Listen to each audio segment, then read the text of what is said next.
Hi guys, welcome back to the Gender Studies lecture series on Near-Peer, and in the second case study we're going to discuss Sharmeen Ubaid Chinoy. This is past paper question जो अभी 2020 में आया था. Sharmeen Ubaid के spelling भी गलत थे उसमें. Background of the two Oscar winning documentaries. But we're not going to restrict ourselves to these documentaries. We're going to discuss other aspects of Sharmeen Ubaid and her work as well, but we're going to focus heavily on these two. So, introduction, her background and activism, then the first important documentary, Saving Face, its introduction, its synopsis, controversies, award, impact, and analysis. Then the second important documentary, A Girl in the River.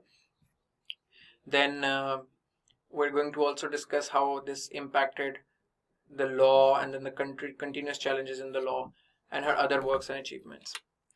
Sharmeen Ubaid is a Pakistani journalist, filmmaker, and an activist. She is known for her films that highlight the inequality with women in the society. She is the recipient of 2 Academy Awards, 7 Emmy Awards, and a Knight International Journalism Award. Academy Award is basically Oscars. She won 2 Oscars. In 2012, the government of Pakistan honored her with Hilal-e-Imtiaz. Time magazine named her one of the 100 most influential people in the world. She is the only female film director to have won 2 Academy Awards by the age of 37. Background activism, she studied at Smith College, US, from where she completed her bachelor degree. Before that, she studied at Karachi. She belonged to that class of KGS, which also includes Kumail Nanjiani, the famous comedian in the Silicon Valley show. Later, she did her bachelor degree in economics and government. Then she received 2 master's degree from Stanford University in communication and international policy studies. She has been working on these and writing stories and making stories since a very young age. She has covered the story of a lot of refugees and disenfranchised tribes from in the Middle East and Asia, and she basically makes stories on the people who are on the periphery. Her first famous documentary, Saving Face, is on the crime of acid violence. This was a 2012 documentary. The film won the Emmy Award and the Academy Award. इसके अंदर जो कहानी थी वो inspired 2 primarily 3 basically मगर 2 बुनियादी तौर पे ख्वातीन की स्टोरी से थी, रुखसाना और जकिया. और इसके अंदर फ़खरा यूनुस की स्टोरी भी फीचर हुई थी. उतनी मेन स्टोरी नहीं थी जितनी रुखसाना और जकिया की थी, लेकिन फ़खरा यूनुस की स्टोरी भी फीचर थी.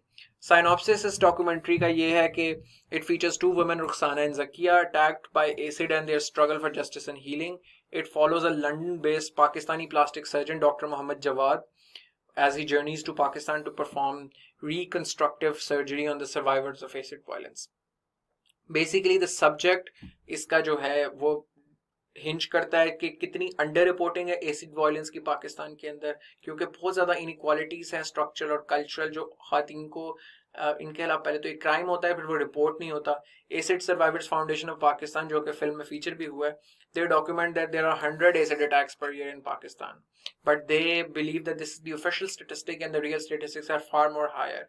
According to them, there were 1,375 acid attacks in the country from 2007 to 2016. इस डॉक्यूमेंट्री के ऊपर कुछ कंट्रोवर्सीज बनी. कंट्रोवर्सी नंबर 1 ये थी कि जो रुखसाना थी जिनकी स्टोरी इंस्पायर्ड थी और जिससे वो जो फीचर्ड थी इस डॉक्यूमेंट्री के अंदर, शी क्रिटिसाइज्ड शर्मीन कि she was promised an assistance in the form of money, a new house, and plastic surgery in return for participating in the film. Rukhsana ne, along and her family, of course, filed a lawsuit against Ubaid Chinoy that stated that the director had made her sign a blank documents, and the film resulted in her husband evicting her from her home and her family ceasing communication with her. अब असल में इस documentary के अंदर भी यही दिखाया गया था और हकीकत भी ये थी कि रुखसाना का जो हस्बैंड था जिसने उसके ऊपर एसिड फेंका था, Rukhsana did not leave him. She stayed with him and his family. Later, when Sharmeen approached her for the documentary and they consented, और उसके शोहर ने भी जो उसका जिसने एसिड फेंका था रुखसाना के ऊपर, उसने भी कंसेंट दी कि ठीक है तुम इस मूवी में डॉक्यूमेंट्री में फीचर कर लो. अब जब बाद में डॉक्यूमेंट्री में फीचर हो गई, वो डॉक्यूमेंट्री पॉपुलर भी हो गई, तो रुखसाना वाज क्लेमिंग कि मुझे नया घर, प्लास्टिक सर्जरी और पैसे इतने प्रॉमिस किए गए थे मेरी तरफ से. तो अब शर्मीन उबैद चिनॉय ने कहा कि ये सारी बात नहीं हुई थी, there was no such contract in in in that case. और उसकी कंट्रोवर्सी की जब बहुत ज़्यादा अंडर द सरफेस इन्वेस्टिगेशन हुई और देखा गया तो पता चल रहा था, और बहुत ज़्यादा इस किस्म के शवाहिद मिल रहे थे कि रुखसाना की जो फैमिली थी, जो बेसिकली वही ओफेंडर जो उसका हस्बैंड था जिसने उस पे एसिड फेंका था, वो रुखसाना को प्रेशराइज कर रहे थे to get the benefit out of Sharmeen, to get a new house. और ये तो इसका जवाब, और फिर ये था कि एसिड सर्वाइवर्स फाउंडेशन और रुखसाना ने सिविल सूट फाइल किया कि पाकिस्तान में ये डॉक्यूमेंट्री फीचर ना की जाए। और हालांकि शर्मीन के पास इसके राइट्स थे, airing rights, but she honoured that statement because there was a fear कि शायद रुखसाना की सिक्योरिटी का खतरा हो। तो ये बेसिकली दो ब्लॉग्स हैं जो इस कंट्रोवर्सी को एक्सप्लेन करते हैं, और आप इनको पढ़ें, आपको अंदाजा होगा कि कंट्रोवर्सी क्या थी। दूसरी कंट्रोवर्सी इसके अंदर ये थी, लेकिन इसके जवाब में फिर यही था कि इसका कि किस तरीके से ये प्रेशराइज किया जा रहा था रुखसाना को into fleecing Sharmeen out of this. The second controversy and the first claim in that is that ऐसी नेगेटिव रिपोर्टिंग नहीं करनी चाहिए। शर्मीन पे एक क्रिटिसिज्म ये कि this paints the country in a negative light in front of the international community. They also argue that while domestic reform must occur, कि लोग ये माइल्डली प्रोग्रेसिव जो लोग हैं वो कहते हैं कि हाँ रिफॉर्म्स की तो बहुत ज़रूरत है, लेकिन इनको चुपके चुपके रिफॉर्म्स करनी चाहिए। ग्लोबल ह्यू एंड क्राई इनके मतलब डंडोरा नहीं पीटना चाहिए। इस स्कूल ऑफ थॉट के मुताबिक ऐसे नेगेटिव इंसिडेंट्स पूरी दुनिया में होते हैं, लेकिन पूरी दुनिया छुपाने में बहुत अच्छी है, हम अपना डंडोरा पीटते हैं। तो इन पहले क्लेम के जवाब में मेरे ख्याल से both of these arguments are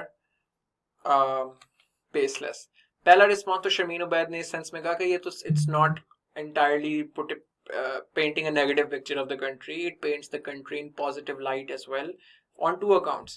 First, it shows how a Pakistani British doctor comes to treat them. So we have good people who come and do good work. Secondly, it also discusses in great length the Parliament's decision to pass a bill on acid violence. इस decision के पीछे ये था कि हम पढ़ेंगे भी, ये लॉ जो है जो चेंज किया था वो फैसलाबाद में हुआ था पार्लियामेंट की तरफ से। उस फैसले में ये था कि क्या चेंजेस हुई लॉ में, उसके अंदर क्या टेक्निकल चीजें चेंज की गई, वो भी हम अभी देखेंगे। दूसरा रिस्पॉन्स ये था, मेरी तरफ से ये सवाल है कि क्या चीज ज्यादा बुरी है, what's worse, the act and the culture that perpetuates and perpetuate such horrific incidents or speaking out against them. When these incidents are reported, for example, जिस तरह आप छुपा नहीं सकते इन चीज़ों को, तो ये इंसिडेंट्स इटसेल्फ इन इंसिडेंट्स का होना ज़्यादा बुरी बात है रादर देन के जब ये इनके होने के बाद इन पे तनकीद करना। So that I think it's a very absurd claim to make that no, they should not be these incidents should not be reported or made issues of to begin with. अब जैसे मिसाल के तौर पे फखरा यूनुस इस डॉक्यूमेंट्री में feature की हुई है, और मुख्तार और शर्मीन की स्टोरी में, शर्मीन की डॉक्यूमेंट्री के अंदर आप इस स्कूल ऑफ थॉट के मुताबिक आपने जलील कर दिया पाकिस्तान को कि आपने बताया कि फखरा यूनुस के साथ क्या ज्यादती हुई। क्या इस चीज ने पाकिस्तान की इमेज बिल्ड की, या इस चीज ने कि Fakhra Younus later committed suicide because उनके ऊपर तकरीबन 39 आई थिंक प्लास्टिक सर्जरीज हुई थी with in the period of 12 years, 39 plastic surgeries, and she was basically a dancer in the red light district, a very influential man, son of a former chief executive of Punjab, married her and then later threw acid on her, और वो acid इस तरीके से था कि 39 surgeries के बाद भी वो रिकवर नहीं कर सकी। So she in her final surgery that happened in Italy in Rome, when that was also unsuccessful, she jumped out of the roof on from her hotel and committed suicide. तो जब इस किस्म की stories report होती हैं तो वो हमारी इमेज को ज्यादा बुरा नुकसान पहुंचाती हैं कि एक्चुअली क्या ज्यादती हो रही है, या हमारी डॉक्यूमेंट्री ज्यादा नुकसान पहुंचाती हैं, विच एटलीस्ट शोज के हम लोग इसके खिलाफ, हमारी कौम में लोग मौजूद हैं जो इस तरह की हॉरेंडस क्राइम्स और इस तरह की चीजों के खिलाफ अपनी आवाज बुलंद करते हैं। तीसरी चीज ये कि जो क्रिटिकल मैस चाहिए होता है जो ये लोग कहते हैं ना कि खामोशी से रिफॉर्म्स करें, दुनिया में डंडोरा ना पीटे, तो खामोशी से रिफॉर्म्स नहीं होती। पब्लिक पॉलिसी को, इंस्टीट्यूशनल रिजिडिटी को, इनर्शिया को पब्लिक पॉलिसी के आप इसी तरह ब्रेक नहीं कर सकते।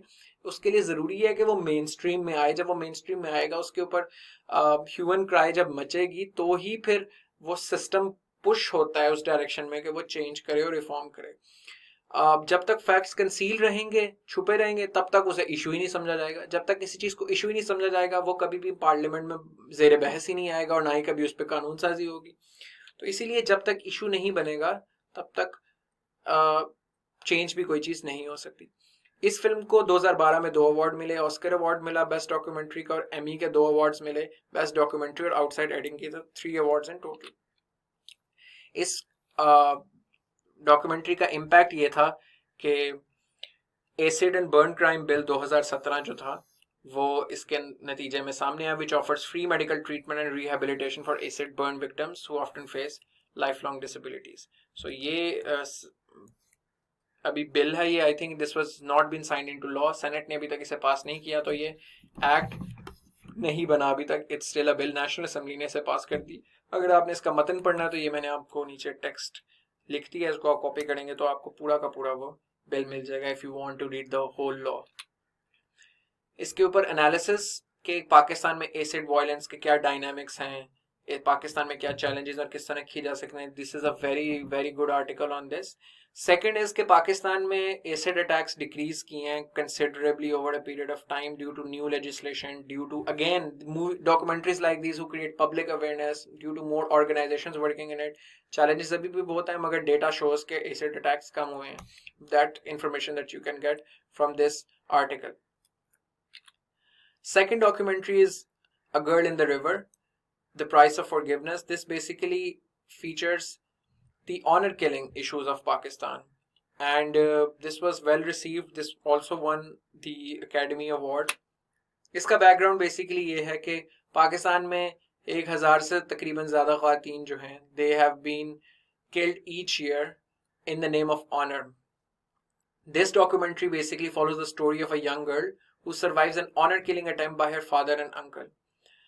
Saba's family, जो Saba जो main character है, the main protagonist in this story, lives in Gujranwala. ये it's also again based on a true story. तो जिस गुजरांवाला के अंदर 2011 से 16 के दरमियान 51 people have been killed according to Punjab police. The province of Punjab saw 406 cases of honor killing in 2016 in Pakistan by a Human Rights Commission. That's 370 women murdered, more than one honor killing for each day of the year. एक love story के lens के through ये पूरी story सुनाई गई है, और ये मॉडर्निज्म और ट्रेडिशन की पाकिस्तान में जो एक कॉन्फ्लिक्ट है उसके प्रेमिस के ऊपर भी फॉर्म बेस करती है। सबा जो थी उसकी ऊपर ये स्टोरी डील करती है। It also explores the clashing interpretation of women rights and families honour in Pakistan, how this woman falls in love, how her family tries to ostracize her, how she tries to courageously regain her dignity and fights for justice in the country. So Saba जो इसके अंदर लड़की featured है, she falls in love with a person who lives nearby. The guy's name is Kaisar. They have known each other for 4 years and they want to get married. Saba के वालिद also agree to get her married. Love marriage पे वो तैयार हो जाते हैं, but सबा के uncle कहते हैं कि एक कैसर जो है वो छोटी जात का कमी आदमी है, ठीक है, छोटी जात का है, तो हम उसके साथ कैसे शादी कर सकते हैं। और इस चीज को जात का मसला और ऑनर का मसला जोड़ दिया जाता है कि औरत की ये जुर्रत कैसे हुई कि फैमिली की मर्जी से नहीं बल्कि वो अपनी मर्जी से लड़का पसंद करे। तो इस चीज को मसला बनाकर उसके जो अंकल हैं वो ये नहीं मानते शादी के लिए, तो वो अपने फिर उसका बाप भी मुकर जाता है, because her uncle convinces her father as well to not get them married. But the girl Saba and Qaiser get married in local court house, वो कोर्ट मैरिज कर लेते हैं। लेकिन कुछ घंटों बाद ही शादी के जब उसके बाप को और चचे को पता चलता है ये, तो वो सबा को उठा के ले जाते हैं एंड रिवर साइड पे they shoot her, because they believe that she has brought dishonor by trying to get married by herself. So वो कहते हैं कि चूंकि अपनी मर्जी से शादी की है तो उसने हमारी इज्जत खत्म कर दी है. So they try to kill her, but she survives miraculously. उसको इंजरी होती है काफी, बट वो बच जाती है. फिर क्या होता है कि ट्रायल शुरू होता है. सबा और उसकी माँ उसका साथ देते हैं. सबा इसके खिलाफ केस पूरा परस्यू करती है, लेकिन उसकी जो पूरी कम्युनिटी है और जो फैमिली है वो बहुत इंसिस्ट करते हैं कि सबा अपने बाप को माफ कर दे, क्योंकि इस तरह नेबरहुड में पीस और कम्युनिटी में आ जाएगा.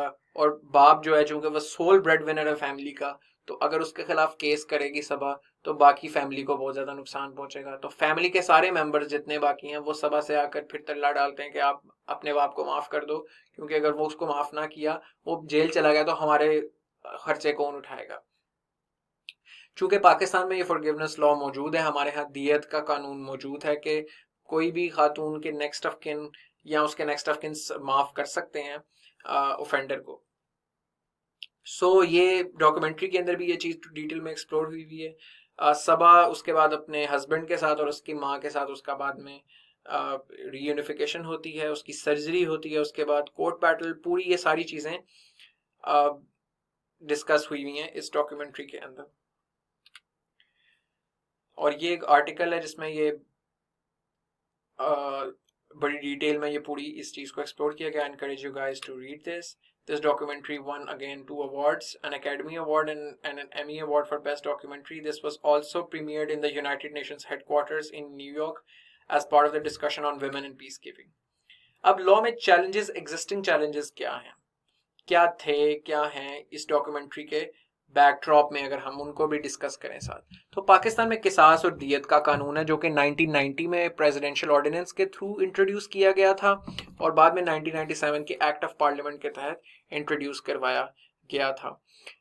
किसास और दियत के कानून के मुताबिक ये एक बड़ी अनैमली है, क्योंकि सिविल लॉ और क्रिमिनल लॉ में एक बुनियादी तौर पर फर्क ये होता है कि civil law are considered to be an act against an individual and criminal law is considered to be an act against the state. तो अगर आपने किसी का कॉन्ट्रैक्ट पूरा नहीं किया, पैसे गबन कर लिए, ये सारा मुकदमा कर लिया, जमीन पे कब्जा कर लिया, जनरली सिविल केसेस नौयत के केसेस होते हैं, और उसमें अगर दूसरी पार्टी माफ कर दे तो वो माफी हो जाती है या खत्म हो जाता है मामला, अगर वो आपस में सेटलमेंट कर लें दोनों. क्रिमिनल केस जिसमें आपने किसी को के साथ तशद्दुद किया है, ज्यादती की है, कत्ल किया है, डाका डाला है, जो क्रिमिनल नौयत के केसेस हैं, वो इंडिविजुअल के खिलाफ नहीं समझे जाते केसेस, वो समझा जाता है कि these are offences against the state. Hence पूरी दुनिया में ये है कि जनरली अमूमी तौर पे कि पार्टी माफ नहीं कर सकती उसको, पार्टी माफ नहीं करती, क्योंकि ये समझ, अगर दूसरी पार्टी जिससे इसके साथ ज्यादती हुई भी है वो माफ भी करना चाहे तो माफी नहीं होती, क्योंकि ये रियासत के खिलाफ जुर्म समझा जाता है. लेकिन हमारे यहाँ ये दोनों का एक इम्तजाज मौजूद है, क्योंकि हमारे इधर किसास और दियत का लॉ मौजूद है. तो सेक्शन 40 जो है, no, there are 40 sections of Pakistan Penal Code. There have been changed and amended after this act of parliament. और जितने भी ऑफेंसेस ऑफ ह्यूमन बॉडी के अगेंस्ट हैं उनके अंदर किसास और दियत का कानून मौजूद है. इससे बेसिकली वो मैंने आपको जो अभी बात की ना, वही इसका मतलब है. प्राइवेटाइजेशन ऑफ ऑफेंसेस हो गई है. ऑफेंसेस क्रिमिनल लॉ के अंदर are offences against the state, but वो प्राइवेटाइज टेक्निकली आपने करके वो कर दिए हैं, इंडिविजुअल लेवल पर रिस्ट्रिक्ट कर दिए. अब इससे हुआ क्या कि बहुत सारे ये जो जराइम है वो कंपाउंडेबल बन गए हैं. कंपाउंडेबल जो है वो कवानीन कौन से होते हैं? कंपाउंडेबल कवानीन वो होते हैं, कंपाउंडेबल ऑफेंसेस वो होते हैं कि जिसमें अगर दोनों पार्टीज आपस में सुलह कर लें तो फिर अदालत भी सुलह करने की वो राइट दे देती है उन्हें, कि अगर दो पार्टियां फैसला करती हैं कि हमारे साथ ज्यादती हुई, हम आपको माफ करते हैं, तो ठीक है. अब इसमें पाकिस्तान के पीनल कोड के सेक्शन 209 और 210 के तहत ये काम लीगल एयर्स करते हैं. सो फॉर इंस्टेंस अगर ए ने बी को कत्ल कर दिया है तो बी का आगे से बेटा क्योंकि लीगल एयर है तो सी चाहे तो ए को माफ कर सकता है, और ये कंपाउंडेबल है, ये कंपाउंडेबिलिटी है. उसने ए को माफ कर दिया तो फिर अदालत भी ए को माफ करने की का हक रखती है. फिर वो अदालत कहेगी कि ठीक है, अगर सी ने अपने बाप के कत्ल को माफ कर दिया जो कि लीगल एयर है तो फिर माफी हो जाएगी. So that's what this means. Legal heirs can forgive the murderer in the name of Allah without getting any monetary compensation, section 209 के मुताबिक। जो जबकि सेक्शन 310 के मुताबिक legal heirs can compromise after receiving दियत। तो एक तो ये कि आप बिल्कुल ही अल्लाह के नाम पे माफ कर दें, और एक ये कि आप कुछ पैसे लेकर आप माफ कर दें। सेक्शन 311 बाद में एक ऐड है इसके अंदर जो डील करते हैं फसाद फिलर से। सेक्शन 311 कहता है वैसे तो माफी है, लेकिन जो फसाद फिल अर्ज के ऑफेंसेस हैं वो कंपाउंडेबल नहीं है। तो अगर कोई चीज, कोई कत्ल या किसी चीज की नोयत ऐसी है कि जो जनरली फसाद क्रिएट करते हैं सोसाइटी में, टेरराइज करते हैं सोसाइटी को, उसमें फिर पार्टी माफ नहीं कर सकती। 2004 में जो क्रिमिनल अमेंडमेंट एक्ट आया था उसने फसाद फिल अर्ज के अंदर 311 वाले सेक्शन के अंदर ऑनर ऑफेंसेस को भी ऐड कर दिया था। यानी कि ऑनर क्राइम्स की केसेस के अंदर अगर ऑनर किसी किलिंग हुई है किसी खातून की, तो फिर उसके लीगल एयर्स इस चीज को माफ नहीं कर सकते, क्योंकि सबसे बड़ा इसमें चैलेंज यही है कि वही फैमिली के मेंबर्स ही कत्ल करते हैं, और फैमिली के मेंबर्स के पास ही फिर आगे से राइट होता है उसको माफ करने का। तो वो फिर फैमिली के मेंबर्स आपस में एक दूसरे को माफ कर देते हैं, और कभी भी किसी की प्रोसिक्यूशन नहीं होती, किसी को सजा नहीं मिलती। तो 311 सेक्शन के अंदर ऑनर ऑफेंसेस को भी ऐड कर दिया गया था। दिस बेसिकली डॉक्यूमेंट्री, इसका इम्पैक्ट ये था कि it galvanised a lot of debate related to honour killings, और उसकी वजह से पाकिस्तान गवर्नमेंट को ने इसके ऊपर सोचा कि हमें इन टेक्निकलिटीज को खत्म करना चाहिए। प्राइम मिनिस्टर तब नवाज शरीफ थे, उनकी प्राइम मिनिस्टर सेक्रेटेरिएट में इस पूरी डॉक्यूमेंट्री की स्क्रीनिंग हुई, और उबैद चुनाई टोल्ड के prime minister says and he was very moved with the documentary that he wants to change the law regarding it. The law was in fact amended in 2004. The 2004 का law change हुआ, ठीक है। लेकिन उससे पहले देखें 2004 के लॉ के अंदर था क्या। 2004 के लॉ के अंदर जो चेंजेस हुई थी वो दो थी। 2004 के लॉ के मुताबिक एक तो ये कि ऑनर रिलेटेड ऑफेंसेस की डेफिनेशन ऐड की गई थी सेक्शन 299 के अंदर। दूसरा, मैंने आपको जो अभी ऑलरेडी बात बताई, 2004 के अंदर अमेंडमेंट ये हुई कि सेक्शन 311 पाकिस्तान पीनल कोड के अंदर फसाद फिल अर्ज के अंदर जो जिससे वो डील करता है उसके अंदर लीगल एयर्स माफ नहीं कर सकते, ठीक है। तो फसाद फिल अर्ज की डेफिनेशन के अंदर ऑनर रिलेटेड क्राइम्स को भी 2004 में ऐड कर दिया गया, ताकि इसको एक्सप्लॉइट करते हुए कोई ऑनर किलिंग्स के जो ऑफेंडर्स हैं वो माफ ना होते जाए मुसलसल। तो ये चीज ऑलरेडी हो चुकी हुई थी, लेकिन 2016 के अंदर जो प्राइम मिनिस्टर नवाज शरीफ ने इस डॉक्यूमेंट्री से इंस्पायर होकर चीज की, वो कोई बहुत ज्यादा मीनिंगफुल चेंज नहीं थी कि पार्लियामेंट ने, क्योंकि वो ऑलरेडी जो चीजें थी जो 2016 के एक्ट ने प्रोक्लेम की कि हम चेंज करें, वो ऑलरेडी 2004 के एक्ट में चेंज हो चुकी थी, ठीक है। 2016 के एक्ट ने भी यही कहा कि हम इसको फसाद फिल अर्ज की डेफिनेशन में ऐड करेंगे ऑनर क्राइम्स को, ताकि ये कंपाउंडेबल ना हो सके, ताकि ये लूप होल ना रहे। लेकिन ये चीज ऑलरेडी 2004 में हो चुकी थी, लेकिन इसके इम्प्लीमेंटेशन का मसला था। एक जो मेजर चेंज उन्होंने ये किया जो इस 2016 के कानून ने, वो क्रिमिनल लॉ एक्ट ने ये किया कि जो इम्प्रिजनमेंट 10 साल की थी सजा के तौर पे, ट्रायल कोर्ट के पास पावर, वो 10 साल से लाइफ इम्प्रिजनमेंट इन्हांसमेंट कर दी इसकी सजा की। लेकिन इसमें अभी भी चैलेंज एग्जिस्ट करता है इस्लाम में। सबसे बड़ा चैलेंज तो ये कि आपने ऑनर क्राइम्स को फसाद फिल अर्ज की कैटेगरी में तो डाल दिया है, लेकिन आप ये फसाद फिल अर्ज के जुमरे में किसी चीज को लाने के लिए, उस जमन में ट्रायल करने के लिए पहले साबित करना पड़ता है कि ये जो ऑनर क्राइम है ये फसाद फिल अर्ज की कैटेगरी के अंदर फॉल करता है, ये इतना बड़ा क्राइम हुआ है कि इससे पूरी कम्युनिटी खतरे में है, फसाद पड़ सकता है उस मुआशरे में। तो इसको साबित करना ट्रायल कोर्ट में बहुत मुश्किल है। दूसरा, चूंकि ऑनर किलिंग एक फैमिली अफेयर है, फैमिली के अंदर का मामला होता है, तो इसको कोर्ट में प्रूव करना मुश्किल होता है, क्योंकि दोनों पार्टीज में कोई ना कोई फैमिली का बंदा इन्वॉल्व होगा, तो इसको साबित करना मुश्किल हो जाता है। स्टैंडर्ड ऑफ इन्वेस्टिगेशन, तीसरी चीज ये कि हमारे यहाँ काफी अच्छी नहीं है, it's not up to the mark and perpetrators of such offenses often get acquitted. So ये थी अभी तक इस सेकंड डॉक्यूमेंट्री का तनाजुर सारा।